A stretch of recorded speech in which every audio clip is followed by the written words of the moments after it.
peptides supplement that. GLP-1 helps you lose the weight, it's a peptide. But when you get to the stem cell side, now we're really repairing the body, and that's where longevity, in 3 years, you'll see it'll be there. This is All Things Fitness and Wellness, hosted by Chrissy Van. Together, we're uniting industry thought leaders and fitfluencers on the mission to inspire innovation and encourage people to live a life fit and well.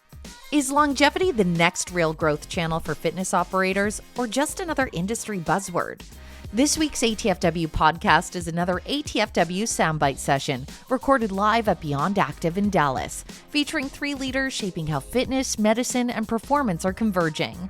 Joining me is no stranger to the podcast, Jeff Zwiefel of JZ Consulting and former president and CEO at Lifetime, Bob Thomas, founder and CEO of NEXGEN Scientific, and Eric Durak, president and founder of Medical Health and Fitness. On the episode, you'll learn how evidence-based tools like peptides, GLP-1s, and stem cell therapy are shaping new revenue opportunities, why the line between fitness and healthcare continues to disappear, and what leaders should consider as capital and innovation continue to drive this next wave of wellness. Before we get to it, be sure to hit like and subscribe. We have new podcast episodes weekly featuring industry thought leaders and influencers.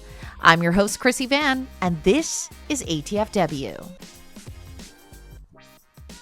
Because of your experience in the longevity space, when it comes to operators in general, where do you feel they have misconceptions or missing the mark over what longevity is? I think longevity has now evolved from what we were formerly referring to as prevention.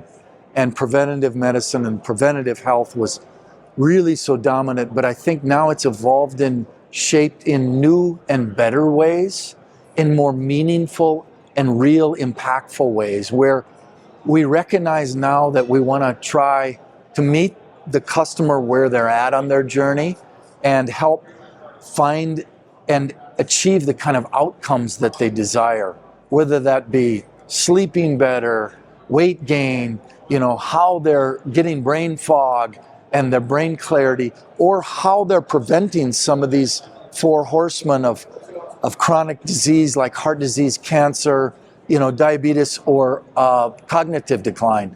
And so I think now it's this new awakening because, wellness, Chrissy, I believe is this galvanizing understanding of redefining, where we're going to be in health in the most galvanizing thought in our lifetime.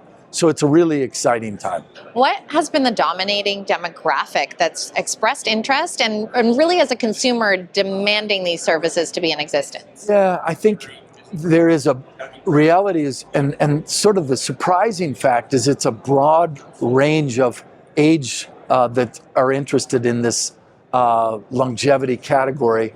But I do think the sweet spot has really been on one end of the female segment, the premenopausal and menopausal women, because they've been ignored by the traditional healthcare system, and there's just a phenomenal disruption going on how to service that segment in a better way and help them deal with the tremendous issues that they're dealing with. Talked about the female segment when it comes to menopause, perimenopause, but males are also experiencing a big shift. Males are really a large segment of the longevity market because I think there's multiple factors that are contributing to it. They're starting early and earlier in their lives to experience declines in their hormones and their testosterone levels. And so they're seeking for solutions so that they can maintain their energy, they can maintain their cognitive health, obviously recovery, and obviously manage body fat and body composition. So males at an earlier age, 38, early 40s, we're starting to see on a regular basis to try to ensure that we safely and effectively manage their bioidentical hormones. When it comes to the longevity category, what dominated the conversation so heavily the last couple of years was GLP-1, And there was the controversy of GLP-1 and people in this industry kind of, do we dabble? Is this a space we should play in? And that's evolved rapidly. But I'm curious, what are the elements now that are those rumblings or seeds in longevity that we're not talking about as much, that maybe at conferences in 2027 will be the new GLP-1 conversation? Yeah, I think first off, as we know, GLP-1s are starting to shed that taboo as a weight loss shot and transfer into metabolic health transformations with the long-ranging benefits that we're now seeing in the core issues of chronic inflammation, as we call it, metaflammation, related to so many other diseases. So I think we're going to see that continue to evolve with GLP-1s and the opportunities for it. And hopefully, as an industry, we can be a key part of ensuring, like I've said over and over again as a broken record, that we're doing it with the wraparound components properly, of properly nutrition and protein intake, micronutrients, hydration, and of course resistance training and lean body mass testing. Because that's one of my biggest concerns about this breakthrough mega trend, is ensuring that we don't end up with a society of frail and dysfunctional population that can't get themselves off the toilet. So I think, of course, microdosing will continue to grow, I think, in its popularity and its application. I think the oral products will continue to be a breakthrough in 2027 and beyond.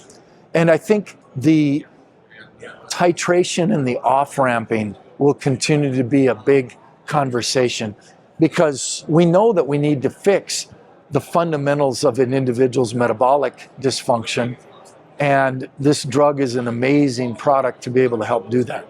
Networking has been abundant for you today. What have been the successes that you're hearing from your colleagues, or the pain points that have been quite common? Yeah, it's wonderful to be at Beyond Activ, because this is the unification of the industry.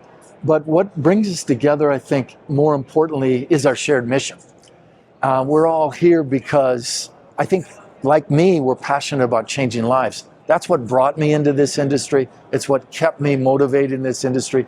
It's what's gotten me so excited about this next journey of my career in the longevity space, because we could only take customers so far in that journey in fitness, and now we can extend and be their partner much longer extent. So I think there's so many exciting dimensions within the show these couple days.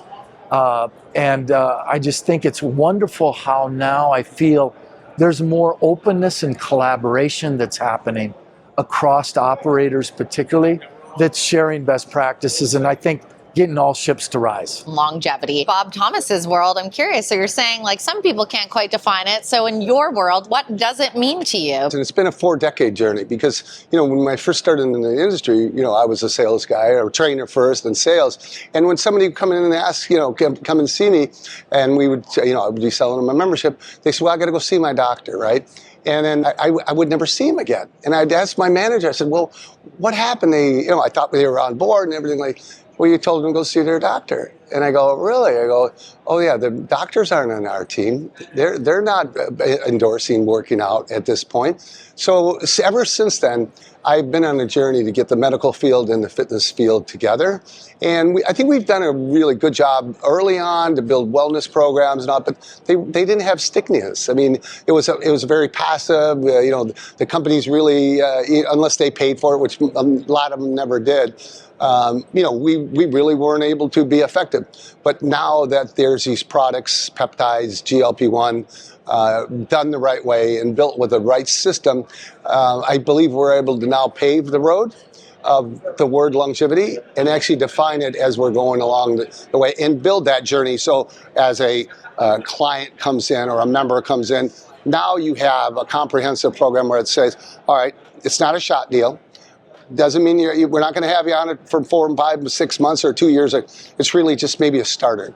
But then we have these other products that can actually give you outcome-based. And the word outcome-based is really what I focus on, is evidence-based and outcome-based. And with these peptide formulations that are out there that we like I said, I don't mean to promote my company, but we manufacture them and we provide it, but it's an outcome base. It's a standalone, or if you'd like to, recovery, we have a blend for that. But I think the paving of what we're going right now, and to bring and kind of put a bow on this, is to we're able to get the fitness and the medical field together, and now have a lockstep to a journey that can actually give an outcome but get buy-in from them as well, the medical field. GLP-1s, when we started hearing it at the conferences, it was kind of this high-level rumbling. Then people were getting excited, but also the controversy of will this be a help or a hindrance? Is this the thing that's going to get more people in our doors? I'm curious, because you're so in this advanced space of longevity, what is the next kind of GLP-1, not necessarily weight loss, but the next thing in the longevity space that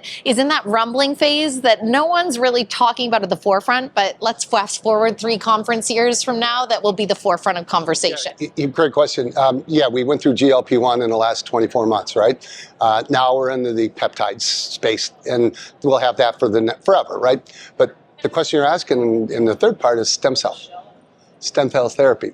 And that's what we're working on, and we're partnering with a group now that they manufacture stem cell treatments, and that'll be the next phase, because that's really where your health will, because you need that rebuilding stages. I mean, the peptides supplement that. GLP-1 helps you lose the weight. It's a peptide. But when you get to the stem cell side, now we're really repairing the body, and that's where longevity, in 3 years, you'll see it'll be there. We started this conversation off camera where you're like, I'm here and it's the networking and I get to catch up with everybody. So what else? I mean, now we're middle of the afternoon. What's been dominating the conversations that you've been having?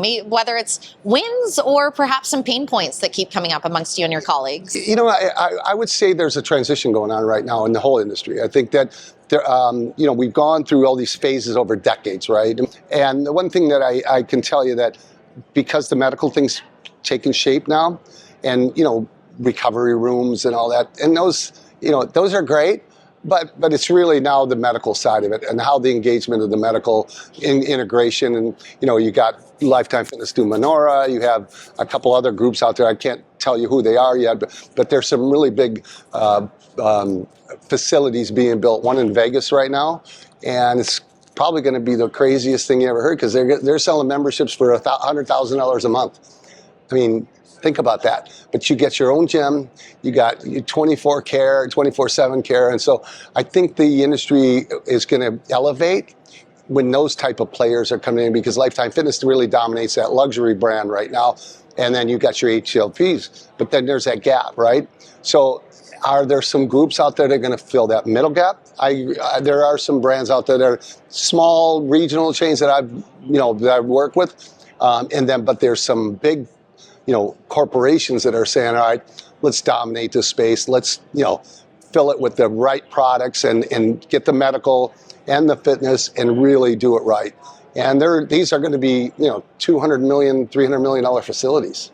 Wow. So. Yeah, pretty crazy. Yeah, it'll be interesting too, because when I think about evolutions, I wonder in 10, 20 years, that actually might be the standard care, and then who knows what advancements we have at that. Concierge medicine, and that's what the business I'm in, basically, because it's, you pay, it's cash pay. I think that's where we have to go. Because the way the healthcare system is set up with the high deductibles and families, your premiums you're paying, I think it's just going to be obsolete, and it'll be when families start looking at, what's our best value and what's our bang for our buck. It's the same thing as Lifetime Fitness when they came into the market, back when I got involved in 98, they were a big box brand, right? But they were a luxury brand, but we were only charging $34 a month. And we chipped away at that. But now you're talking, $300 a month for a single membership. But I believe that, that next step, I think is going to be like Equinox is doing a $40,000 a month deal. But this new group, they're going to charge $100,000 a month. That's you're going into a whole different league there. Yeah. Can't have you here in a conference place with the most famous buzzword of all of the year, AI. Yeah. At this point, we're done talking about the fact it's this new thing that gyms should adopt, operators should adopt, people. What is hype? What is not hype? Where do you actually see the ROI at this stage in the game that people should be paying attention to? AI there's going to be two things that's going to happen with healthcare as well. So it's going to go to universal healthcare, or you're going to go to AI healthcare. So, and we're in the cutting edge of that too as well. My company, we're invested heavily in AI. We're working on some really, really neat stuff to deliver as a membership-based, medical-based longevity, go back to longevity program that we're going to be rolling out. That's all, all the technologies there and it's scalable. So that's going to be probably the next phase of really healthcare and the fitness side of it. And the ones that aren't getting on board, they're going to be left behind. So Eric, when you hear longevity, what is the focus? What does it mean right now in the industry? Well, you're right. The definition of longevity could be lifespan, health span, anti-aging. There's all of these words and phrases, but because I'm in the sweet spot right now. I'm not 25 anymore, but I'm not 90. And I believe that it is developing a series of lifestyle habits, whether it's nutrition, exercise, cold plunging, or whatever that they are, that work for your body, that allow you to heal your cells, to maximize your mitochondria, to affect your brain and your psyche and your behavior every day when you get out of bed, whereby you're in such a comfortable zone that you want to continue those days into your 80s or 90s, when most people are too sore, they're too weak, they're too fragile, they're too metabolically inactive to actually have a productive and well-rounded life. There's been a lot of focus on GLP-1, what that's doing for individuals and our industry as a whole. But we were just having a conversation off camera about cognition and cognitive health. Tell me a little bit about what's exciting you in that space. Well, I work with a company out of Miami, and it's called Dr. Lewis's Brain Health Formula. And he's a 25-year metabolic and brain health researcher. And he's created a formula many years ago that he believes helps with brain executive function, cognition, memory, short-term, long-term. And he's actually measuring the telomeres in the chromosome. And he's actually found in a very small group of people that the telomeres are actually regrowing, which is huge for this type of industry, whereby, because it's always hard to measure fitness. Oh, I feel great. Well, what does that mean? But if you can look at a really good metabolic profile and say, well, the mitochondria is producing more ATP, the telomere is actually lengthening, your forced vital capacity is increasing, your VO max is actually increasing a little bit at 71. You've got all these measures that are almost proof positive that whatever this is doing as in totality is working pretty well. In the fitness industry itself, we've really seen a lot of interest currently from PE, VC money, like flooding in. We're seeing a lot of consolidation from the operator side, but obviously this word longevity is equally creating a lot of buzz. Where do you think we are heading in regards to the appetite for capital in this space? 2 weeks ago, Forbes had a very interesting article about the $3.1 trillion longevity space, but most of the companies who had received VC money in the last 3 or 4 years are actually either being sold or going out of business. Nobody wants to lose money on this because longevity is here to stay in whatever form it takes. I don't know if it's cold plunge. I don't know if it's a vitamin supplement. I'm working with a company that's using body wash to get nutrients into the body. And they're going to receive their first round of funding here in the next couple months as well. So, yeah, there's a lot of things that are going on. The brain health company in Ventura, California is going to be receiving money.